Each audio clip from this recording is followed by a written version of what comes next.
Evening, afternoon, Trickway here, Trevin Gray. Hello. Thanks, Gray. Hello. It's not the same unless he does that at the start. know. We're almost at the end, guys, of Prodigy, which is mostly sad because we've enjoyed it. Today is Season 1, Episode 19. Now, it's just called Supernova, but I've just dubbed it Supernova Part 1 because the second part's on next week. I really wish, Gray, they'd actually just shown them back to back because they've got the same title. Yeah.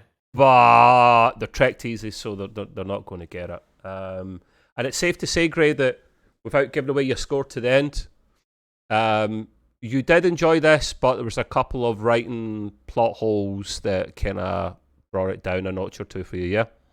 Yeah, just I was trying to ignore it. There's no way you could ignore it type holes, which is unfortunate, but we'll get to that. Yeah. Hey, it's still better than the last couple episodes for sure, especially that dream walking thing, not dream walking, the holodeck thing, that was good. So yeah, It's also better than most episodes of Discovery. You've only seen 2 seasons? Wait, you still get the other 2 that are far better? Based on the first 2 seasons you've seen, yes. Yes, they are. But yeah, and a lot of Lower Decks, to be fair. Right, okay. So, if you remember... And better than Picard Season 2. Anything's better than Picard Season 2. Being in the grave is better than Picard Season 2. At least you get peace and quiet. You don't need to watch Picard in the grave. That's right. You know? So, trash, man. Jesus Christ, that was awful, that bloody season. Oh, don't get me started, man. You get me riled up, man. It's just about to hit Christmas and you get me riled up. Anyway, right. So if you remember the end of last episode, the proverbial hit the fan. The Protostar went into literally the heart of the Federation. I didn't see Earth anywhere, by the way, so you assume that's the heart, but yeah. They're very central anyway, somewhere. And there's loads of bloody ships. It seems like half the fleet's made up of sovereign classes, though, Gray. Yeah, no. They didn't spend too much time trying to show other ships. Although in this episode, granted, they did show some, but yeah. Expensive. I mean, practically, it's just expensive to be building some of your most high-tech ships times God knows how many. But then we really know it's a mini copy-paste. At least it's not as bad as Picard Season 1. Season 1, yeah, at the end. That was the biggest copy-paste we're ever going to see, and that was my poor Even eyes. though it was a great scene, you just took one look at all the ships and went, yeah, seriously? It was a great scene, but I was like, did someone just Control C, Control V, Control C, Control V? Yeah. You know? Oh, did you ever put in the description the neon lights? Is it neon visuals version? Remember no, because you were going to give me the link last week and you never. It's your fault. It's Gray's fault, people. Sorry. I promise I'll do it. We'll do it this week. Yeah. I'll write it down because otherwise He's got his notepad. I love it. Yeah, man, there's too many things to remember. Right. Gray doesn't do digital notes. He just does. He writes them down. I've got a friend. So I apologize to you fans out there, but you will see in the description. And if you want to see what the end of Season 1 of Picard should have looked like when Riker came in with all those ships, then you need to watch this. And I think you're going to. That is excellent. That is excellent, to be fair. Yeah. Just hire Neon Visual to your team. He'll take cheaper rate than the rest of your cronies. It's amazing what people can do with software programs that you just take a decent, powerful computer and you can do all this stuff. It's amazing. Yeah, doesn't need to render instantly. It renders over time, you know. So unless you get an RTX 4090 Ti, doesn't exist. A lot of that stuff was hundreds of thousands of dollars to do, and this is like, just buy a program. It probably took him a long time, but yeah. Anyway, right, we're digressing on top of the digression, which is new for us. So yeah, we have a massive fleet there, 20 to 30 ships, half of them sovereign classes, and the proverbial was about to hit the fan. But we actually start off with Vice Admiral Janeway stuck in the brig like she was last time round. And she's trying to convince the security officer. I don't know if it's a security officer. I'm just assuming it is because it's a brig. She's standing there. Security. Makes sense. So I've just dubbed her security anyway. And she's trying to convince her to let her out. And she's stating regulation, blah, blah, blah. Admiral, I can't let you out, and et cetera, et cetera. But the guys in the Protostar think it's fine. Janeway's back and that, and what straight away. What happens? What does Dal say, Gray? That you note down here? I found this hilarious, and the way he said it, and the mannerism. Yeah, he just kind of goes, "Well, I might have tarnished her reputation," and they're all like, "What?" So when he was, what do we call it? When he was Janeway? No, wait, Doll. Don't start that again, mate. Don't start. Just Yeah, he was in her body. I Yeah, know. yeah. Jesus. He kind of goofed some things up there. I mean, and that's okay. I get it because he didn't know what the hell was going on occupying her body. So Yeah, he had to admit he's to not the crew, experienced. like, He wasn't experienced. That's why he made a bigger arse of it than she did in his body because Right. she's experienced. Right, exactly. Yeah, it was a funny line, so that made sense. Yeah. That's why you add in those lines up and later on in this episode in these show notes. Mm-hmm. One little line like that could actually have saved this a bit more, Oh, made it yeah, even better. yeah. See, there you go. Right, there's one line there described what exactly happened there, and yeah. Anyway, so yeah, she's in the slammer, for want of a better phrase, can't get out, and she's trying to convince this person, but it's not happening at all. We scan on to the next scene back on. It was a Dauntless Bridge this time. And our old pal Jellicoe's back. Remember him? Oh yeah. There are 5 heights. Next Generation. I don't know if that's the spelling of his name I put down here. That's what auto spell correct gave me, so I'm going with it. But he's not as much of a badass as he used to be in terms of he's chilled out a little bit more. He's a bit pissed that the weapon has been allowed to, the construct has been allowed to be taken back to the heart of the Federation, and quite right. You know, I mean, how many bloody ships does it take to take this thing down? He orders the Dauntless to take the shields down at the Protostar so they can board her. So, more shots, more phaser shots, the cool effect of the shields absorbing it. And I think, I don't know if I said this to you before, Gray, I reckon this kind of hexagon shield design thing that you see is more for the benefit of kiddies. I think just to make it pop and stand out more because it's a kid show. Yeah, I may be probably. completely wrong. Because why change something when it never looked like that in any other iteration of Star Trek? But I liked it. It was cool. Yeah. I don't. At this stage, is it just the Dauntless firing on the Protostar, or are they all going ham? All the ships? At the early stages. Just the Dauntless to start with, isn't it? Right. Dauntless starts firing first, and then everything starts breaking out afterwards. But yeah. That sounds about right. At this stage, still, the Protostar can't proto-warp away. I mean, this proto-warp has been a MacGuffin. I mean, I'm going to go as far to say it's crappier than the Spore Drive. I know it's controversial. At least the Spore Drive worked most of the bloody time. This thing doesn't work. I mean, MacGuffins and Star Trek in ways of propulsion. That'll be a special, Gray. I'm going to put that in there. We're going to discuss that. Different versions of propulsion, what we like, the pluses, the minuses, etc. So it can't warp away yet.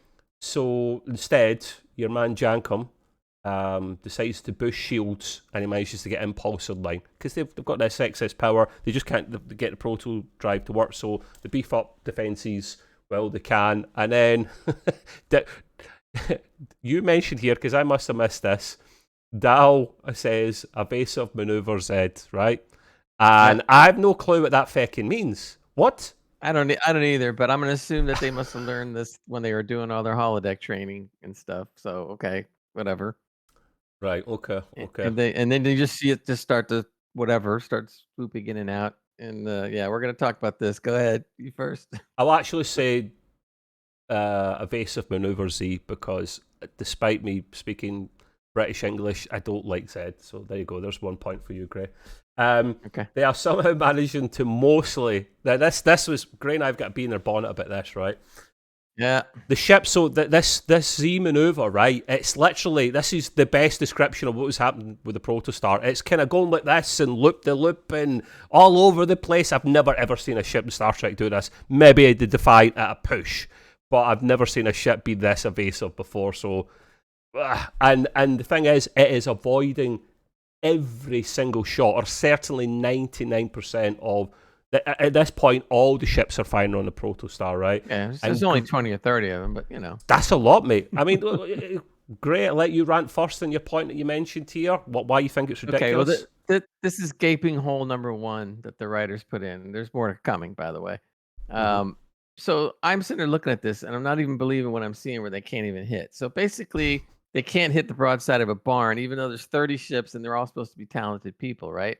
But then what really got me angry even more is I'm sitting there going, didn't anybody think with all those ships of just simply hitting it with multiple tractor beams, stopping it dead in its tracks, drop them and fire at the same time, and totally take the shields out? 1, 2, Has that 3. been done before? Must have. On Sure, screen. that's what they've done. Yeah, I mean, it's not like you can't do this. This is like, Well, they've done it with a person, but I still don't believe. So why look. not? If I'm gonna brag a little and say that you and I are smarter than the average bear when it comes to Star Trek, okay, fine. But we're still not brain surgeons, and I'm sitting there going like, this is simple. I mean, first of all, you can't hit it. That's bad enough. Second, no one thought of a tractor beam, even though they've used tractor beams before. And I'm like, wow. And I'm just going like, this is just too much to believe. Yeah. So right there, it's just that whole believability out the window. Yeah. But okay, gotta go with it. So it would have been better if it had taken some shots. But the fact is, the Protostar is a smaller starship. Like we discussed this before, probably bigger than Defiant, but probably not much bigger than Defiant. Certainly smaller than the original Constitution class. So this thing is probably very manoeuvrable anyway, as the advantage of being a small ship are, but it's not avoiding all those phaser like shots. And the thing is, I mean, people watching this are probably Star Trek fans for the most part, so you'll probably know, modern as of 24th century, you have these ships that can lock on easily to this ship. So I don't buy that for a moment. You could maybe outrun a photon torpedo and get it to hit another ship in your way, but a phaser, nah, I'm sorry, it's too quick. Right.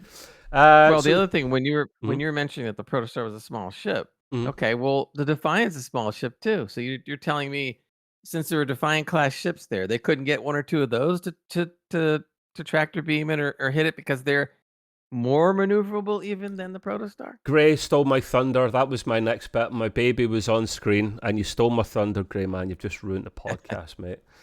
No, he did make a point. There was several Defiant class ships there. Still in the minority. I saw like 2 or 3 or something. And I didn't seeing them, isn't it? Yeah, I love to see it, because how often do you see more than one on the screen at a time? Very, very rare. And I'm glad to see that the Defiant class is now a regular class. Okay, it's probably smaller, this fleet, Grey, compared to other ones because of its nature, but it only has to be a small fleet of Defiant class. I didn't see any registry numbers or names or anything. I'm not one of these guys that will freeze it and then zoom right in. But if someone else gets any registry numbers or names, put them in the comments. I will tell you one scene of a Defiant class ship, and it was called the USS Defiant. It was right there on the hull. What? So, That scene? The Defiant was there. Apparently, I'll go back and look again, but I'm about 99% sure that the one scene I did see of a Defiant class ship said USS Defiant. Oh, I'm gonna have to pause this recording and have a little moment to myself. That's about wow. I see. Was Worf on that ship? Oh, he was. No, he wasn't, because if he'd won the ship, he would have bloody hit the Protostar. Yeah, exactly. Now, God damn it! That must have been the B crew. Today is a good day for them to die. Oh, they're kids. Screw it. Still a good day for them to die. Darn it! The show would be over then. That would be. So they do. I'm going to let you describe this. Great. They do a cool maneuver. I remember vaguely what the name was in my head of this maneuver, but there was no way I was rewinding it and actually stop and rewinding it several times to get the exact wording of this down. But you did, didn't you? What was this maneuver called, and describe it? And by the way, this is Jankum that came up with this one. Just want everybody to know that. My boy Jankum. This one. He calls it the slippery dipsy doodle, and I'm like, please. I just like, no. I mean, come on, Jankum. I know you can do goofy things, but that was just like, okay. Was that little rant you've got here at the end here, where Dal was saying it's a great maneuver, but he's not so sure about the name? Right, exactly. It was funny. I mean, it was a funny moment because that name is not going to work. You got to come up with something fancier than that. Yeah. We both like the animation and the EFX. Well, okay, yeah. But you had a little rant here. You weren't so happy with this part at the end here. Well, I mean, it kind of builds on what had happened before, and I just thought that it was hard to swallow because it seems like the Protostar crew in this scene are seasoned Starfleet veterans, and the rest of the Starfleet crews that are out there are like the cadets. I mean, they seem to be totally inept. They can't hit anything. I mean, Yeah. it's just unbelievable. Trying to take that away though for the moment, I thought a lot of the different fighting sequences and effects in this episode were really good.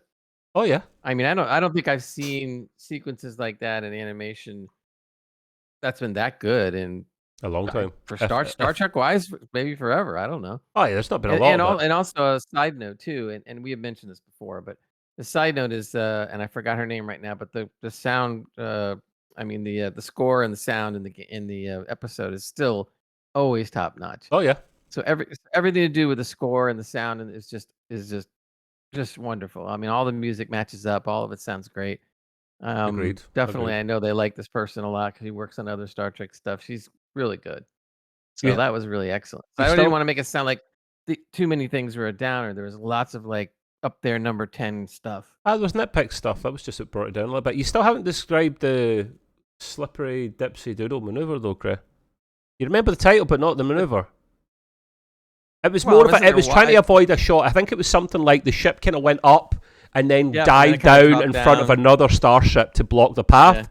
And I don't know if the phaser shot or the torpedo hit that other Federation ship, but that's what it was, Yeah. which is kind of cool. No, it wasn't. Sorry, it was the ship it was flying like that. Then it almost literally done a handbrake turn, turned up round, and then went flying back as if to Yeah. take the torpedo back towards the ship. That's been done before.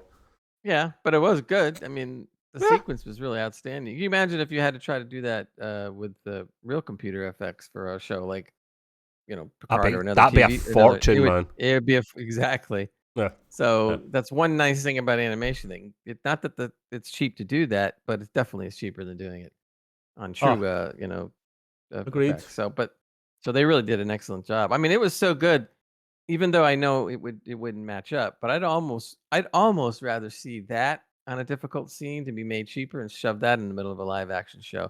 Yes, you'll be able to tell the difference, but it was Yeah. it was really good though. I mean, it was close to not being able to tell the difference. It was excellent. You See, really only couldn't tell as much when they got very close. for me, there's more. I may be wrong. There's more special effects in Prodigy this season there is probably in your average live action season of Star Oh Trek. yeah. And it's very obvious to me as to why. It doesn't matter if they're doing pew pew fight stuff in Prodigy. It costs them the same. They're animating it all the same. It doesn't make any difference. Logically in my head, I may be wrong, but obviously when it comes to live action, when they're doing that, they're using state-of-the-art computer stuff, state-of-the-art software engineers and Sure. special effects engineers to create this. So in some ways I like it in an animated style, and it's a good animation style. I like it. Mm. I like that animation style. It's better than Lord X. Lord X is more cartoony, ironically, Yeah. considering it's the adult show, but whatever.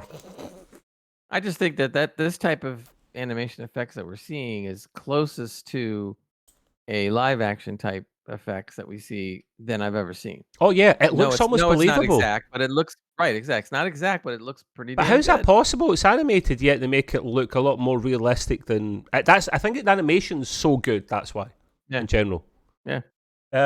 No, it's impressive. But we've not got many bad things to say about this season of Prodigy, to be fair. It's just more plot holes and things that pissed us off. But yeah, so what we have next, now I really like this part here. We have a really cool scene where we go back to Vice Admiral Jamie in the Slammer with that security officer.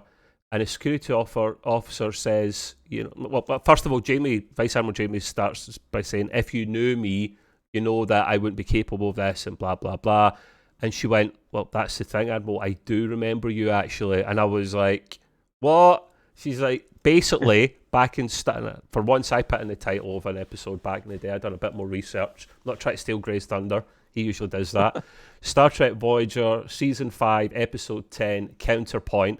I remember the episode. It was bloody good. That was the one where they were the telepaths, I believe, and they were going through a part of space where they were banned. Telepaths were basically banned, so they literally had to hide them, and they were doing all sorts of things like hide them in transporter patterns, hide them around the ship, and basically at the end, now I've forgotten the name of them. I was supposed to write down the name of this species, but begins with a D. But basically at the end, they managed to find a wormhole, get them through the wormhole to escape the bad guys, and then you never hear of them or see of them after. And that security officer was, we're assuming, a young girl at the time, remembers her very well. She said, "You basically lied to save us. I owe you everything." She shakes her hand. There's a comm badge in there at the same time, and I thought it was a lovely scene. Grey notes here at the end, and I missed this, idiot that I am. There was another Voyager musical note here, wasn't there, Grey? Thoughts? Did you like it, that whole Voyager scene? sound alike, I call it.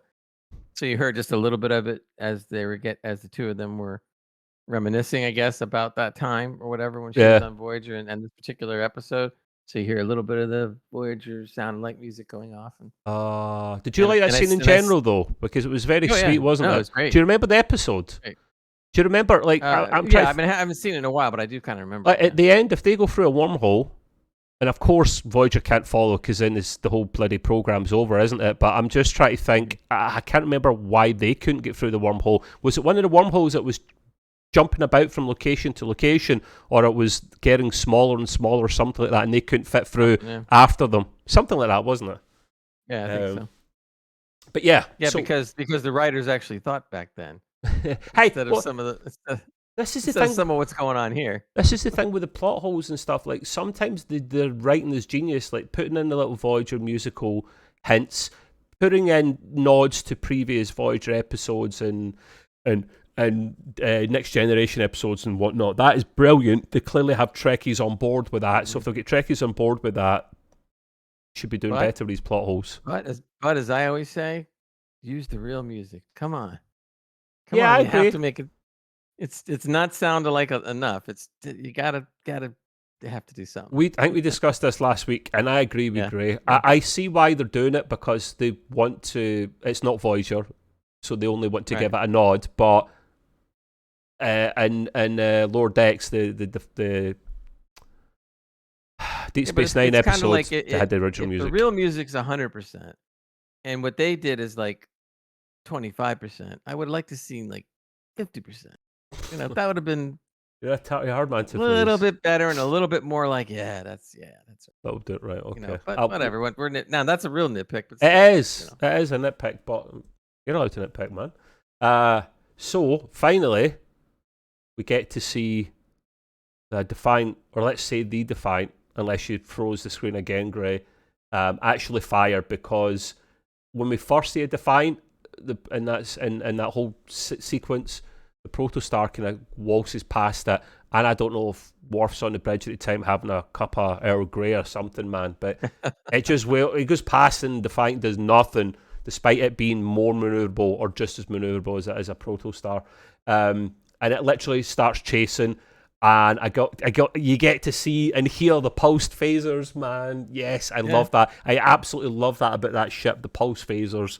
I liked it, but I kind of wanted to see a couple of quantum torpedoes go off too. But true, okay. But that would smash up the ship, man. And who's to say it's definitely got quantums? But yeah, no, you're right, man. Yeah. That ship, I'm trying my best to not just go in a completely different direction with this review, but I love that ship to bits. I watched videos about the Defiant class, about its weapons, and why not many ships have the pulsed phasers, because they're exotic, expensive parts, powerful parts to make, so only so many ships have them. But it's nice to see Defiant literally hold its own a little bit there. And one-on-one with Protostar should be able to smash it up, in my opinion. And I note here then, pew pew, as you do. Now, there's a heartfelt scene coming up that I didn't miss. I remember, I just forgot to note it down. So Gray came to the rescue here. Gwen's trying to give the guys more time, but at this stage, Dal chases after her to say, no, listen, I'll be the one to take the rifle and I'll go and save the day.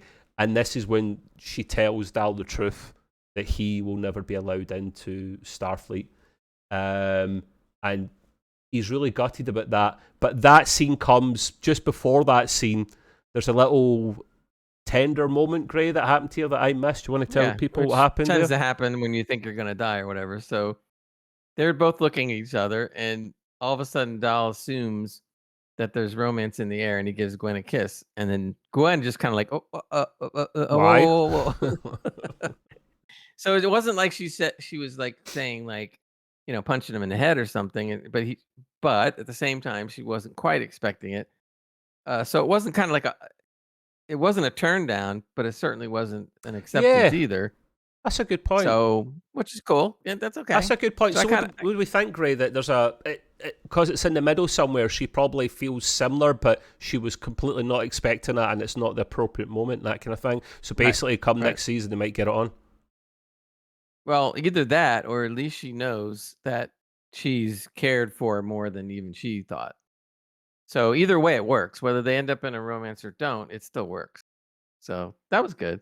And Yeah, there's other scenes like that even in this episode, and of course during the season, where you see the crew of the Protostar, you know, growing, learning, adapting, and which is I think is all good. I just think in this episode they made them Starfleet veterans, and they don't yeah. adapt and grow that We, fast. Sorry. we should touch on that probably a little bit, Gray. We might be ahead of time, but I mean, screw it. It's a relevant point that's on my mind as well.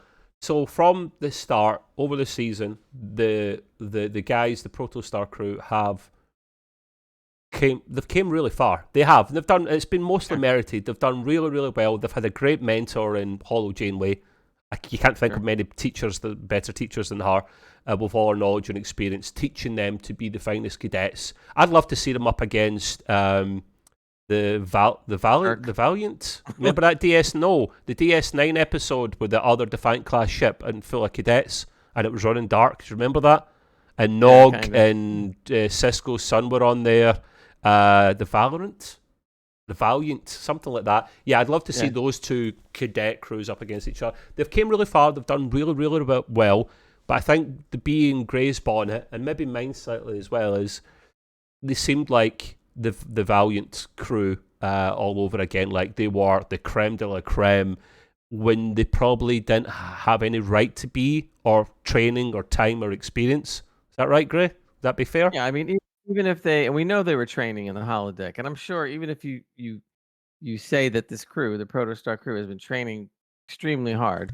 Okay, granted, and that would then, and I understand that they're going to be better and they're going to get better, and I think they have. But every so often during the season, all of a sudden, it's just that they act as if they've been in Starfleet for years.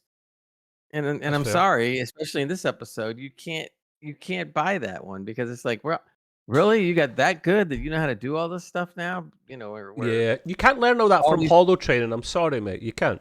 You need look proper, real teachers.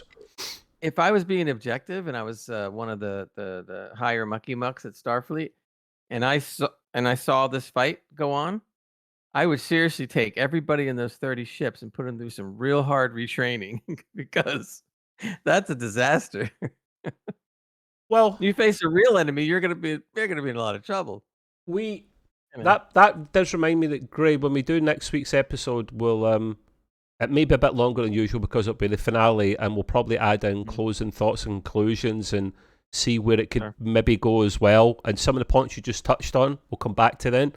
because they could be very, very relevant. Depending on what happens next week, like, can they be allowed into Starfleet? Will there be an exception for Dal? Because there's probably going to be an exception for number one in Strange New Worlds. So, and they might refer back to that. How cool would that be for canon if they'd done that? Well, number Well, one they was always they an also exception.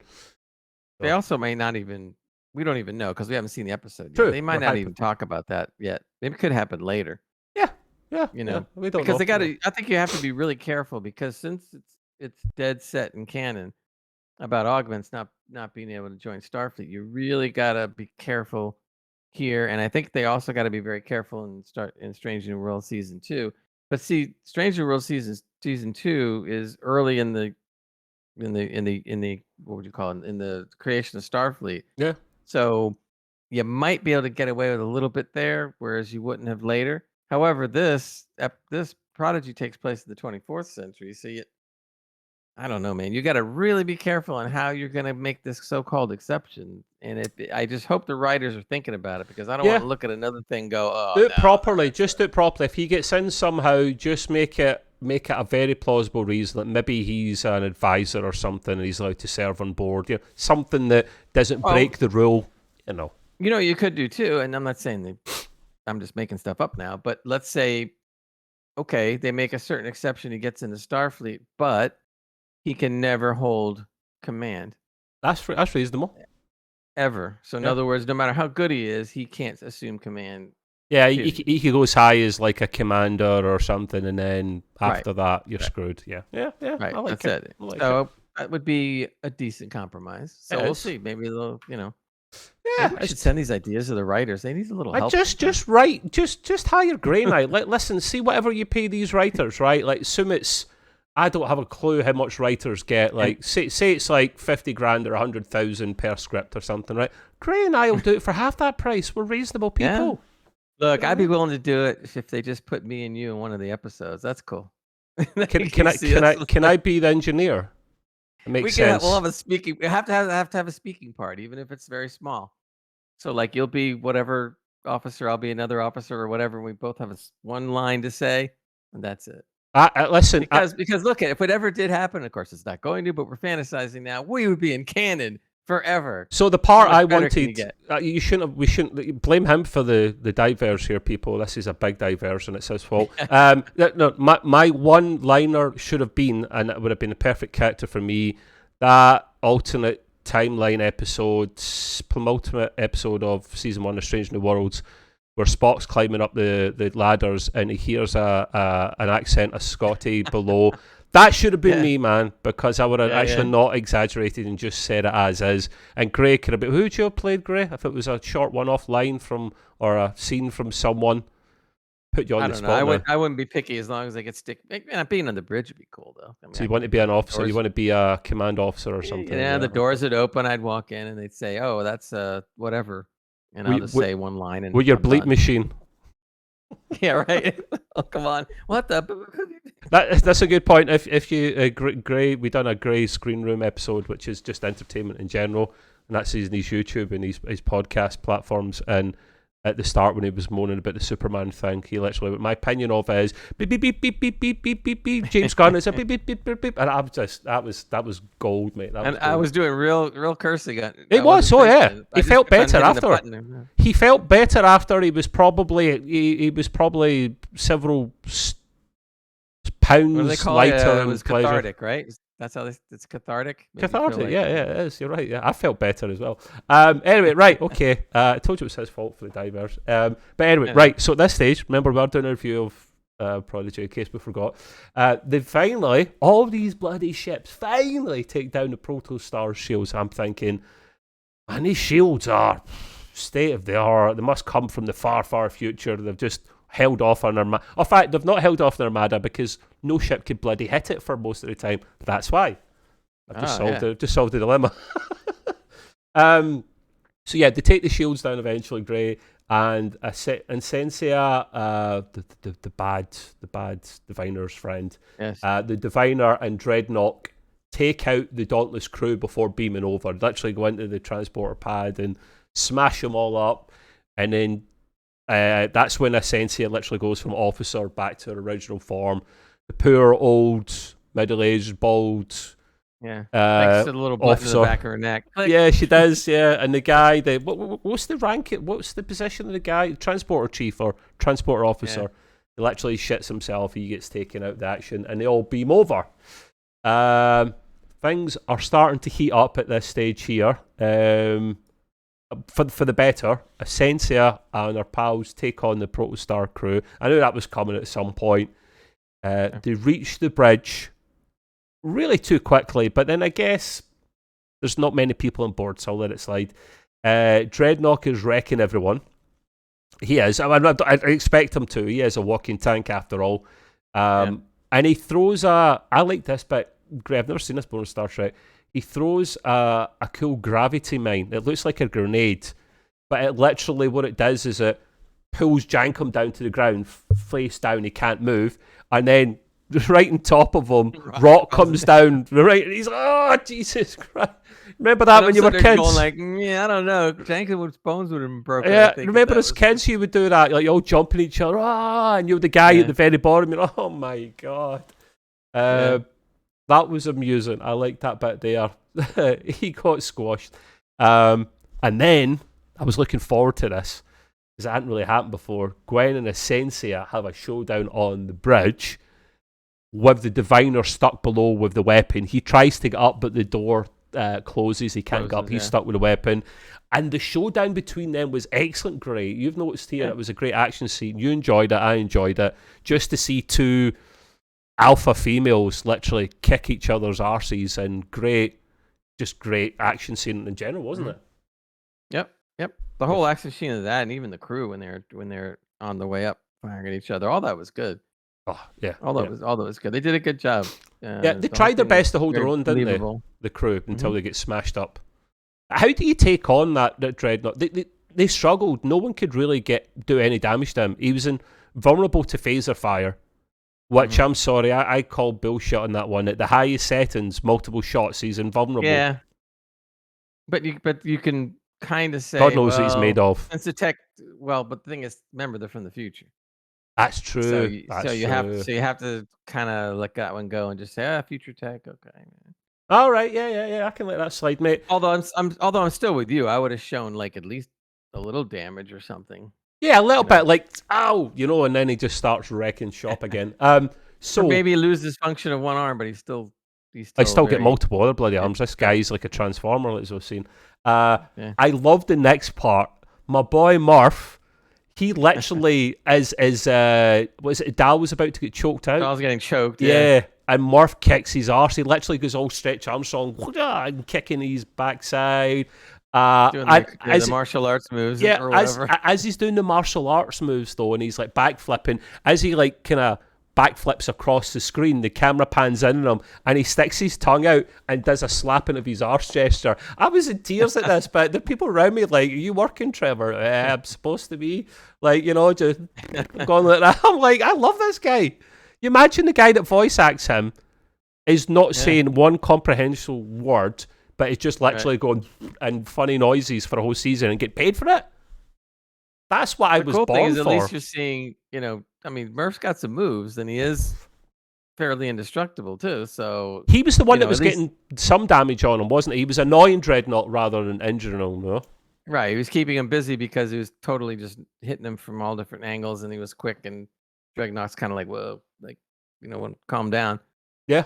But then the this is good. I thought it was a decent piece of writing. Then Dreadnought thinks of a way how can I stop him, and he basically freezes poor little Murph.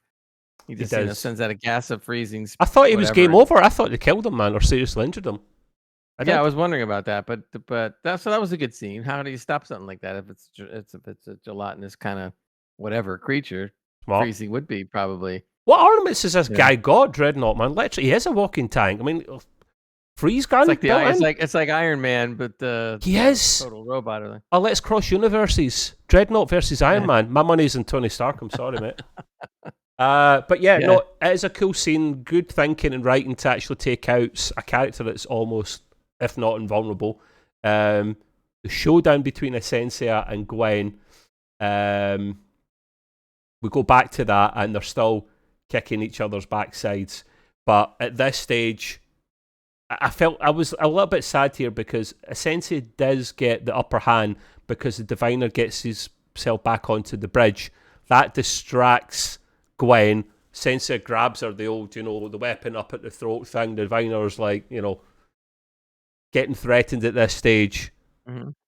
And at this stage, Essentia is like, you will hail all the armada. You'll hail the fleet. Otherwise, I kill your daughter, basically, and he's like, no, we don't need to do that. He's it's the typical trope you've seen before, and not just Star Trek, but all of cinema and video. You've seen it before where they use a sibling or a daughter or something as bait. You will do as I tell you, otherwise we kill you. And the bad guy then becomes less of a bad guy, and you have a soft spot for him, Greg. Like I don't hate the diviner as much at this stage. Did you? Yeah. No, and I think that kind of started when he was on the last episode when he let Janeway go because he wasn't expecting any kindness, and now he's starting to kind of change his mind a little, or at Yeah, least get a little softer, like you said. he does. He's Um, kind of regretting it. He's like, we don't have to do it. There must be another way.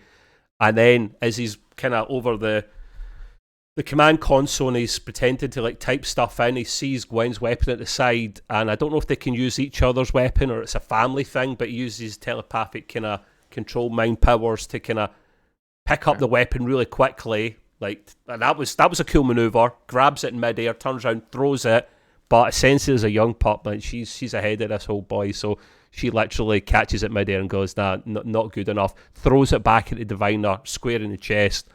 Man down at this stage here. You enjoyed this scene, Gray, but you were hoping that your gal Rock would have got at least a bit of damage in I there. just thought that somewhere during the prior sequence or even this sequence, I wanted to see Rock at least land a good punch. She's not exactly weak. She's like kind of hulkish. And she's got all this protection with all this rock on her. So I wanted to see her at least land a punch and like maybe send Dreadnought into the wall or something at least once. She's not a bit of a pacifist, not like Worf in season 3 of Picard, but like, starts off as pacifist and then is like, screw this. Yeah, but right, exactly. You can't be a pacifist and just sit there and watch your friends get beat to hell. I mean, come on. Yeah. So no, agreed.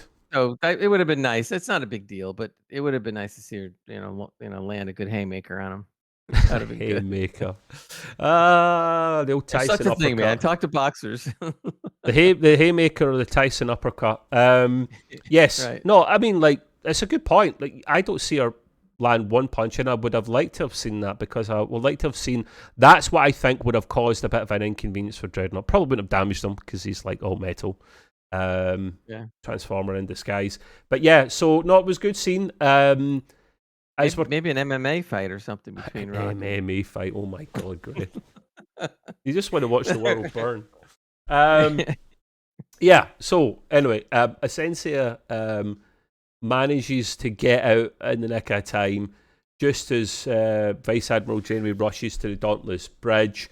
I note here what took her so bloody long, Gray, was all the turbo lifts down again and she had to walk up. You weren't a fan of this. I wasn't a fan of this part. Where we go? No. It was another gaping hole, number 2 or 3. I forget, I'm losing track now. But the thing that really kind of infuriated me about this whole thing is that it wasn't a matter of the writing this time. It was a matter of the editing. If they had just edited the sequences of those scenes in a different order, it would have been perfect. Yeah. You're right. That isn't writing, it's editing, because in the right sequence, that could have seemed like moments rather than half an hour or whatever, Exactly. They could have put that sequence just before she got to the bridge so that you could tell that she got there just a wee bit too late. It would make total sense. And no new writing, just alter the sequence. And I'm sitting there thinking to myself, I mean, any good editor, dude, has to see that and has to know that. They have continuity people that sit back on episodes like this to watch and make sure the continuity makes sense throughout an episode. You mean nobody caught this? Yeah. I mean, yeah, that's a good point. It's we've always said it's lines of dialogue missing that could have explained things that, so bad writing in that respect. But this time it was just bad editing. That's a good call, actually. Great. I never thought of it like that.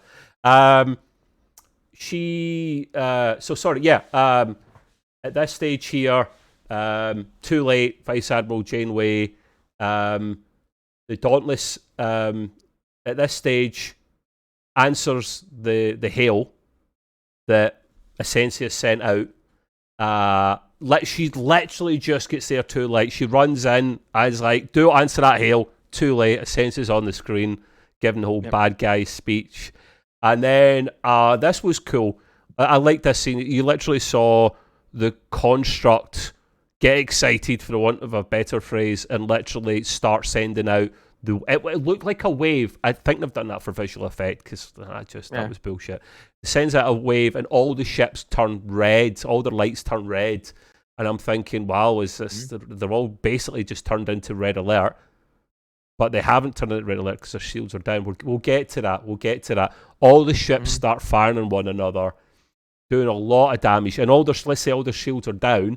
I can't believe what I'm seeing. My mouth is the jaws hitting the floor, and because the thing is, part of you wants to see this, but part of you doesn't, because you know that your mighty Starfleet, your mighty Federation is getting smashed up to bits. But we were action fans. We want to see the shit hit the fan and then come in at the last minute. So I loved this scene, and I take it you did as well, Gray. Yeah, it was really good. You saw a lot of the ships getting sliced up, a la Wrath of Khan, when they fired the phasers out and you started ripping the side of the ship. So you see other ships getting like this, and whole blasts and stuff. It was what was with the red lights then? I don't get that. That seemed like red alert, but I think that was more is that a visual thing to show that it's a virus infecting? That's it, right. That's just an effect to show you that the computer is taking over their ships. That's all. It's okay. Yeah, no, that's just plausible. It is very cool. It is very cool, that scene, and that's what we wanted to see. That's why we're talking about it almost being based in real life here, because it just looks so good. And we want to see more of that. Hopefully, more action in the finale as well. At this stage here, the Protostar crew finally managed to escape. Dal's like this metal thing around his neck stuck up against the wall. Jankum and Rock are flattened by this mine, and poor Murph is basically frozen against the wall.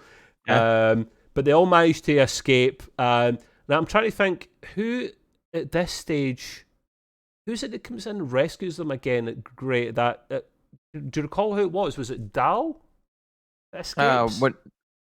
Well, when they were stuck in the anti-gravity, the gravity mine and all that stuff.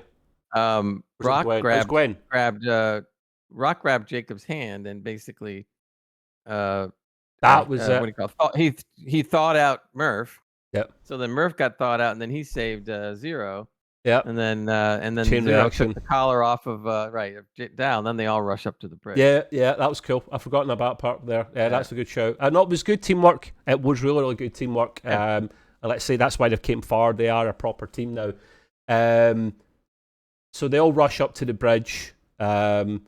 Now, at this stage, Sensei's already done the damage, so she literally steps into Dreadnought like a suit of armor. Like, if you've seen Tony Stark entering the Iron Man kind of armor, the way he steps into it and opens up, it's the exact same kind of scene there, It's like a suit of armor. This Dreadnought can do anything. We called him a Transformer. He literally is. He's transformed himself into a suit of armor stroke escape pod, and then literally the escape pod just goes flying through the bloody view screen and away. And I liked that scene because it was pretty cool. But then I noted here, I mean, it is a nitpick, it's just a small thing, but I've never seen this before, Gray, where something goes flying. It's normally when something goes flying through the hull, you get emergency shielding on it, or a force field, But at this stage here, because it's the view screen made of some kind of futuristic glass, then it heals itself up. Now, it's not far-fetched at that century that could happen, but I've never seen that before, mate. That's like nanite stuff or something. I've never seen that in Star Trek. Have you? Guess what? It's canon now. It is. It's good. But hey, I'm not complaining. It's believable. You saw the force field go over, and then you saw it. Then the glass healed in front of it. I've never seen that. That is well cool. Because usually when there's physical damage like that in Star Trek, they physically need to replace that piece. It's never repaired itself unless you're a Borg cube. Nanites. I kind of like the idea that they introduced that, because it's not beyond the realm that you would have of science. Self-repairing. Yeah. There's even stuff today in physics where they're working on things that self-repair. Not to that degree. You're right. That means if they're already thinking about it now in the 24th century, I'm sure it'll happen. Now, it may not self-repair like the more vital parts of the ship. That would be tough to do, but you're only talking about repairing a hull. Yeah. So basically it would self-repair and just plug it up at least enough, to get by. And also self-repair takes, what do you call it? Self-repair has to take its elements from somewhere. Oh, so energy, not sucking it from the ship, right? So that means somewhere in the ship are the particular elements or things that they need that it draws upon and then fixes the hole. Yeah. So all that I think is all plausible. So I thought it was cool. That's you don't get something for nothing. It has to come from somewhere. Yeah. Essentially. It was a cool scene. That it looks like at this stage, Sensei's got out of jail. and she's off with Dreadnought. They basically, Gwen and the crew literally rush over to, well, Gwen rushes over to her father, who literally dies in her arms, which is, kind of sad. He's kind of redeemed himself a bit at this stage here. And he fades into nothing, literally kind of evaporates. And I did remember this, I just didn't note it down. Gray did that. She kind of, her face glows blue. Was that right, Gray? When her father dies at the same time. There's like these veins in her face that you've seen before, and they all lit up blue, bright blue. Yeah. When the father died, almost kind of like some of his essence was being absorbed by That's Gwen. creepy, man. I thought that, but I was like, please don't. You're not absorbing his DNA. That's got to be all kinds of illegal. I don't have any problem with it only because it's a different species. We don't know what they do. True. But I did notice that Essentia's face did that when Essentia was holding her weapon, and then she split it into two weapons. Yeah. Right when she did that, she all went blue, including her eyes. Her whole face lit up blue. Her eyes lit up blue. So there's something to it. I don't know if it's just effect or whatever you want to call it. I can get veins popping in my head and stuff if I've been at the gym and working really hard, mate. It's possible.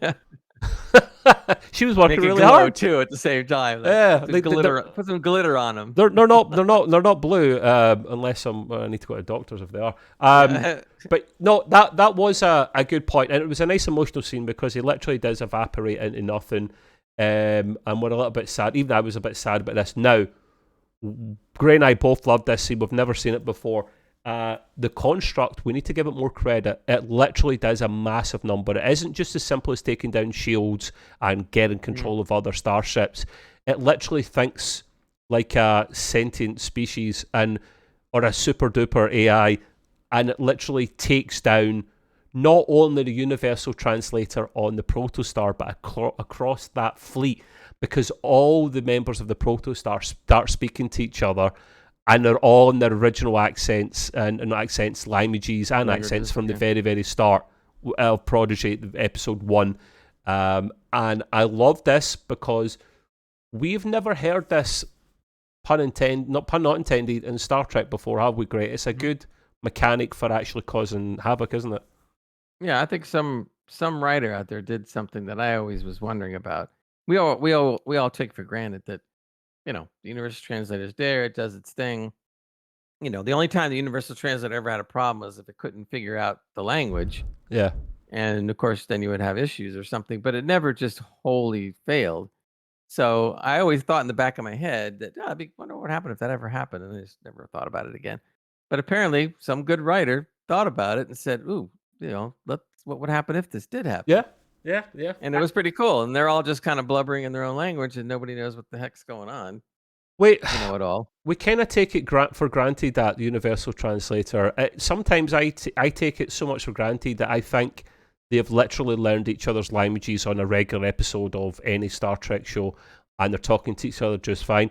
For the most part, that doesn't happen. Probably 90+% of the time, it's the Universal Translator doing its thing.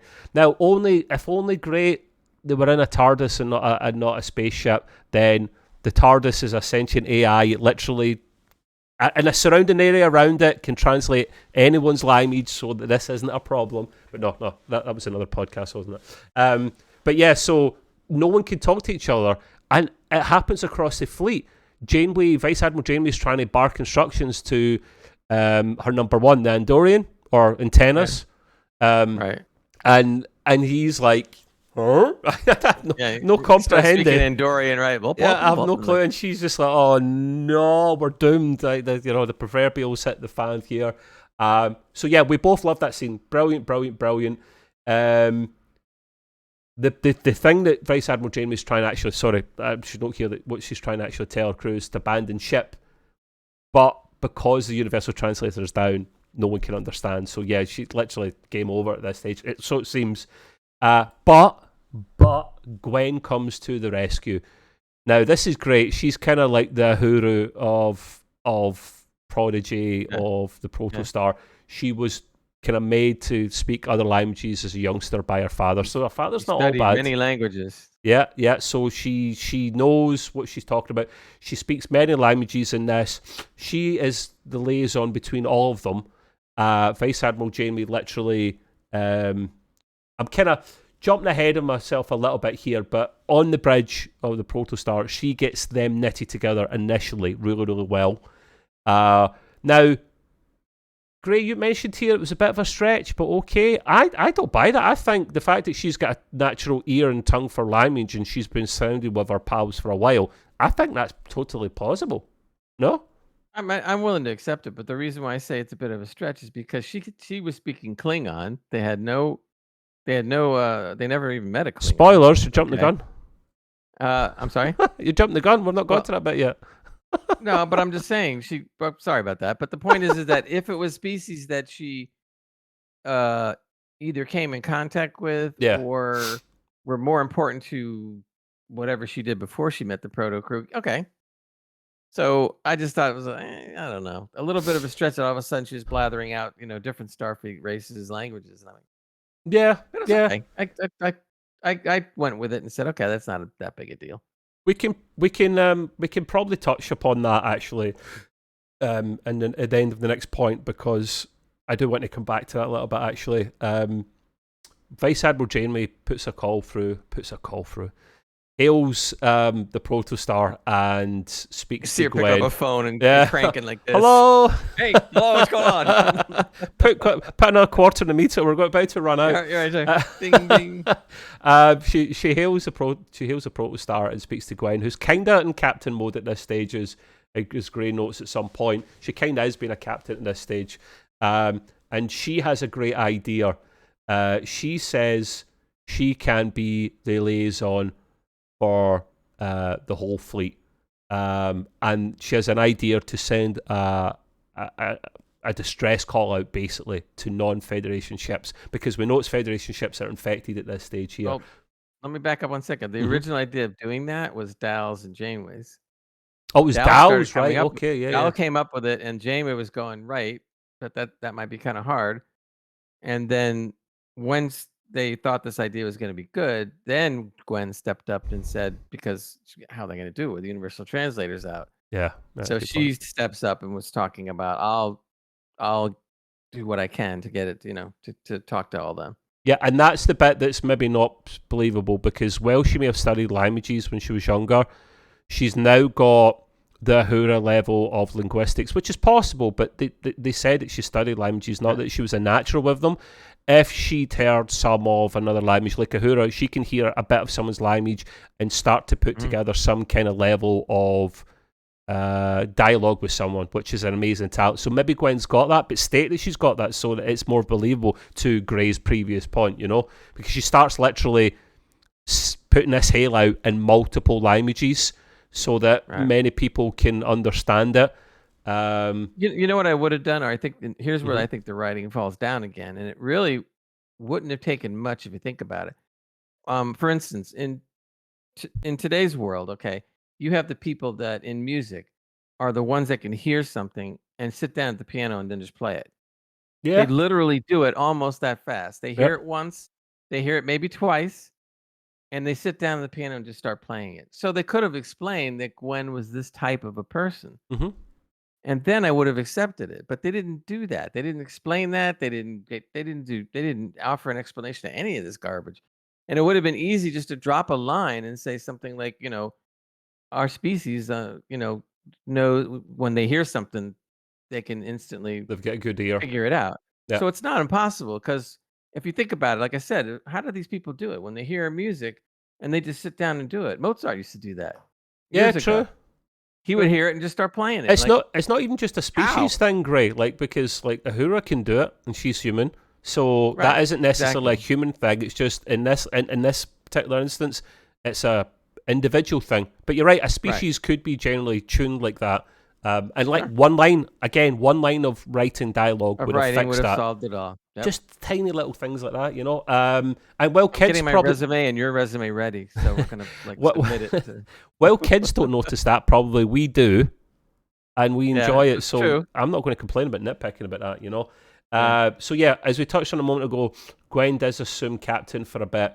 It was a good speech. She was literally basically putting out a plea to people outside the Federation, like, come together, help us, better than the sum of our parts, all that kind of thing. It was very inspiring. I liked it. and she would make a good captain one day. I've got a point here at the end, Gray, that I want to touch upon, and my theory as to the start of this. That I was going to say at the start of the episode. The fleet here is still getting fired upon.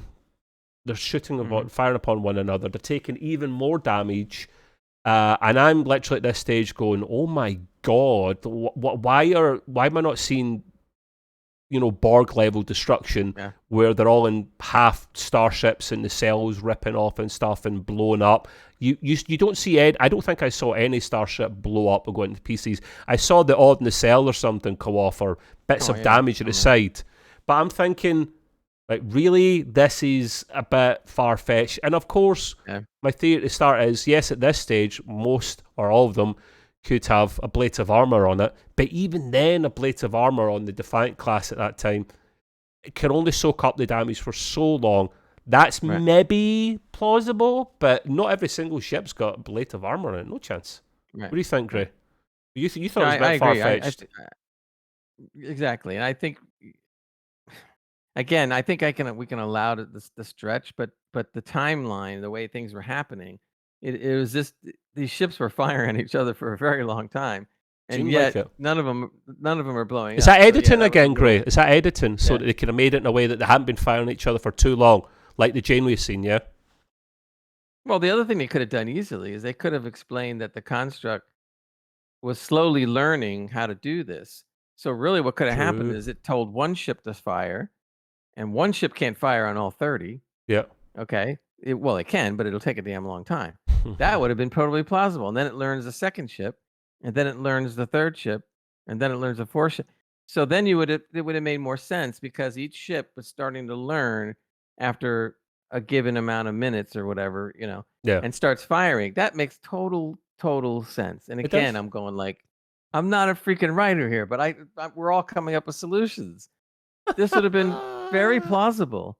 Instead, they just have the whole fleet shooting each other, and they're shooting each other. An hour later, they're still shooting each other. 2 hours later, they're still standing. Exactly, and they're still there. They're still shooting each other. It's like, wow, I need that armor, man. I need some of that armor. That is impressive armor to hold up that long. Because none of them had shields at this stage. That's the thing. Exactly. At the end of that particular scene, this was cool. You just said, wait, I'm going to stop because you just said something important. What if they also could have done? Well, because think of it this way: why couldn't they write it in such a way that the shields don't go down right away because the construct can't figure that out? Yes, that would have been plausible. But they start firing on each other anyway, and taking the shields down. And so by the time the shields go down, and they really have damage. This is easy, man. Look at you and I are just sitting there coming up with 2 plausible reasons now on how they could have handled it, and they didn't do either one.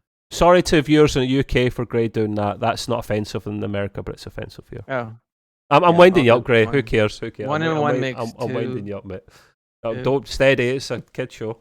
But yeah, right. So the end of this scene here, I love because after the speech from Gwen, the hail, the distress call that goes out, it looks like maybe the writing was good in this sense that it was only minutes, but it seemed like ages. No ships were actually answering their hail. No one was coming to the rescue. Just as that happens, it's very Wrath of Khan this moment. I loved it. The only thing that was missing was for the bloody Miranda class ship to kind of come sailing up into the view screen with the Wrath of Khan music, and I would have been like a kid in a candy store. But literally, you see a Miranda class ship there. Its little firing pod at the top, because that's for people that don't know, the Miranda class ships were like, you could add on modules and stuff to them. It was a science ship with this different pods that could go on it, and it was the one Wrath of Khan still that had the torpedo one at the top, and you see it glow red, very much like the bird of prey when it's getting ready to fire. It's getting ready to fire the torpedo, and literally Vice Admiral Janeway's on the bridge of the Dauntless, and she's pretty much like, it's game over, man. Like, there's no point running. She getting to the turbo lift. She turns around. This torpedo fires. But then, here we go. We pick up as we're coming to the end of the episode, and it's getting spicy here. I'm enjoying it, Gray. The torpedo doesn't hit the Dauntless because its shields are down, and it was aimed right at Janeway at the bridge. So this construct really hates Vice Admiral Janeway because it bloody aimed for her. A Klingon bird of prey comes into the rescue, and then they kind of the operatic kind of feel good Prodigy music comes on, Right. and the bird of prey soaks up the torpedo With the shields on. Well, it's shielded, yeah, of course. Because thing is, it can. It's a bit silly. You think this program would adapt and be like, okay, you're messing with my program and what I'm trying to achieve. I'm now going to also target on you. But it's not as smart as we think because it doesn't. It's still trying to shoot the Dauntless in this particular case in front of it, but the bird of prey's in a way soaking up the damage for a while. Now, Gray, I want your input in this, mate. A bird of prey back in Kirk's era was a match for the Connie, right? The Constitution class, right? Because they were both kind of earlier tech of ships. Now, usually Enterprise won, but my point is none of them were at the level of a 24th century starship, okay? Now, this bird of prey, okay, it's maybe been outfitted more, it's been modernised like Starfleet ships have done over the generations. But this bird of prey looks like it's original class. It's coming in, it's soaking up damage from 24th century ships, multiple shots, and it seems to be absolutely fine. I'm thinking this is a bit far-fetched. Maybe I'm nitpicking. Your opinion? Yeah, I mean, I agree with you. I think it's probably a nitpick because, we don't know how many shots it could take before it goes down. I mean, believe me, I could let that go, but the gaping holes that we've already talked about, I can't let go. And there's another gaping hole coming up. Right, yeah, of course. No, yeah, unfortunately, there's too many. That's what brings it down a notch or two. No, more ships actually do come to the rescue here. They just take the sweet ass time. And we'll talk about that briefly, what we saw, what we didn't see. I saw a Vulcan ship. I saw a Ferengi ship, and I chuckled at that. I put here in comments here in brackets, surely they're not just here to make a profit. They're here to literally take up the remnants and try and sell it. The Ferengi have never been known to come to the rescue, and they're not at this stage part of the Federation. I think they are in Discovery later on, to make a spoiler for you, Gray. But at this stage, they're not part of the Federation. So when you saw these ships, were you thinking, what the hell is going on? Why the Ferengi here? You saw a Cardassian ship as well, Gray? I thought I did. I think I'm wrong, but I thought I did, but I don't think I'm right about that. They're not part of the Federation, so what? Right. So you see all these ships flying in and the Vulcan ship, and they're all popping their shields, which I thought was cool. The whole thing made sense, and it was pretty cool. So that's a good point, actually. The construct, is it can't fire on Federation ships because the Vulcans are Federation. So it must just be Starfleet. But I'm sure they've said it only targets Federation signatures. Is that a plot hole we've just discovered, Gray? No, they kept on saying Starfleet. Oh, okay. They say Federation. Okay. So I would think you could get by on that one. Yeah. Since it was only looking at Starfleet ships as compared to, because the Federation's huge. It wasn't trying to get all Federation ships, which would probably have been impossible for the construct. Too much to do. Yeah. So it's not just centered on Starfleet. There wasn't enough RAM on the construct to be able to compute this, so it was a quad core instead of an 8 core. So we come from, Gray and I come from a PC community thing as well, so we just put little PC puns and jokes in there. No, the nitpick's coming up from Gray, which is a bigger one, to be fair. As we're getting to pretty much the end of the episode here. Now that I did like it, but Gray's, come to your nitpick in a minute, Gray. The current Starfleet ships are continue to send out SOS, right? But what they didn't think, and I thought this bit was genius. This was brilliant. This is when you start thinking, oh no, they're sending out SOS. What transpires, it makes sense, is when a Federation ship or Starfleet ship, is under attack, it will automatically send out an SOS. Now, I didn't know this. I thought you had to manually send out an SOS, but they're sending out SOS. But there you go. They send out SOS, and multiple other Starfleet ships come to the rescue. But as soon as they warp into the sector and arrive in their armada, their lights turn red as well, and then they start firing on one another, and it's like a cascading effect. And then you're just like, this is when I was like, oh no, I was in awe, but I was thinking, I don't want to see them get wrecked now. No, stop now, please. You're taking it too far. Yeah. Things don't look too good at this stage here. They really don't for Starfleet.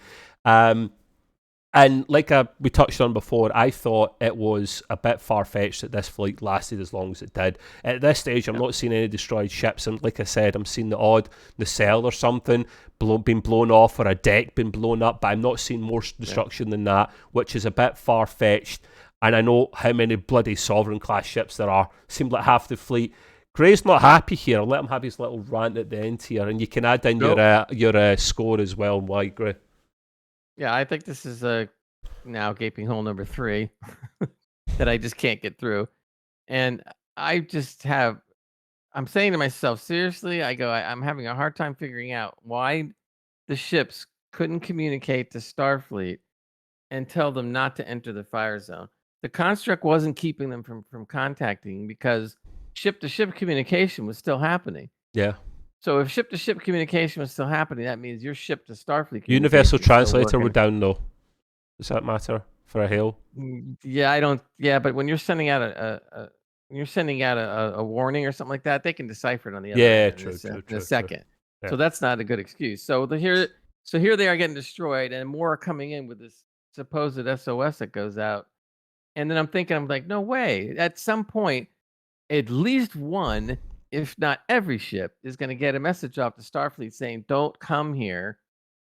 Warning, warning, do not enter this sector, blah, blah, blah." So somebody somewhere or multiple ships somewhere had to get a message off. Was it because it was automated SOS that they couldn't do anything about it? I have a little bone to pick with the automated garbage. I've never known that was a thing. There isn't. It's not a thing. I've never heard of it. No, I've never heard of it either. Now this is new to me. Yeah. I mean, so I'm going like, what? So let's just say for the moment, okay, fine, it's automated. It doesn't matter if you get a message off to Starfleet. Then your SOS will be ignored because you got the message off to Starfleet telling them what's going on and why, really. And I just can't accept it. I just can't. Yeah. Somebody had to have gotten that message off. At least one ship had to get the message off, if not multiple ships. They had to. Yeah. I mean, give me a break. So that killed me, man. I'm sitting there going like, I got it, and I understand that the how they got themselves into it was cool. But again, they can't ignore stuff that's just too simple. They should have put something into the writing, something plausible that would have said we couldn't override automated SOS or something like that, and anything, something that would have blocked them sending the message out or whatever. But they never thought about it. So I'm just sitting there going like, no, not happening. Sorry. So is that what brings down your final score a little bit? Well, I look at it this way: 1 gaping hole, bad enough. 2, even worse. 3, can't take it any longer. So 3 giant gaping holes, as we pointed out, amongst other little things. But drop that score right down. If they had figured out a way to get themselves out of these 3 gaping holes, like Trevor and I just came up with a couple things on our own. Okay, so if they had done that, I would have easily given this a 9. I might even have gone as far as a 10. Oh, whoa! It's not that what we didn't see. We didn't see Deep Space Nine, man. Steady. I know, but at least I would at least go a 9.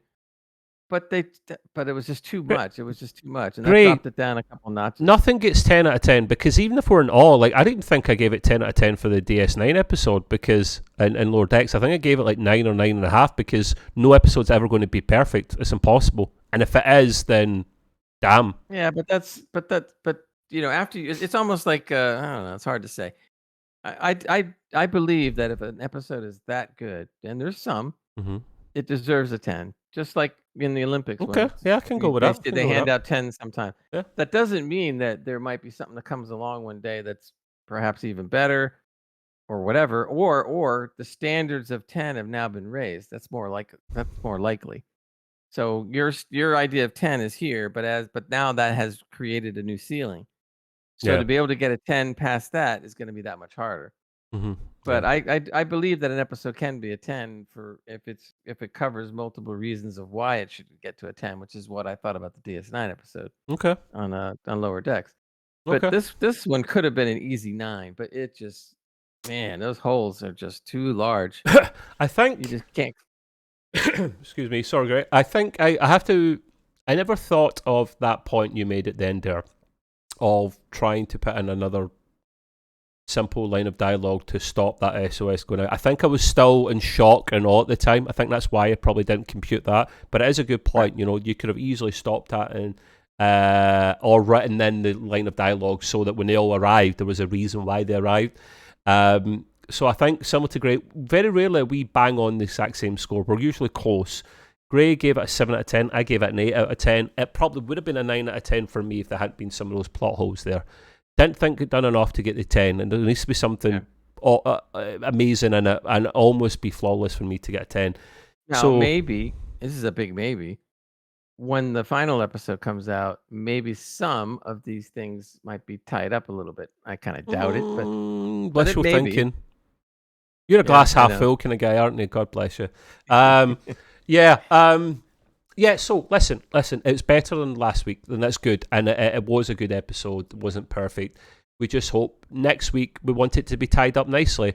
And I want the next week's episode to, half of it, the first half of it, being based on the cleanup and on what actually happens. Are they saved? How they're saved?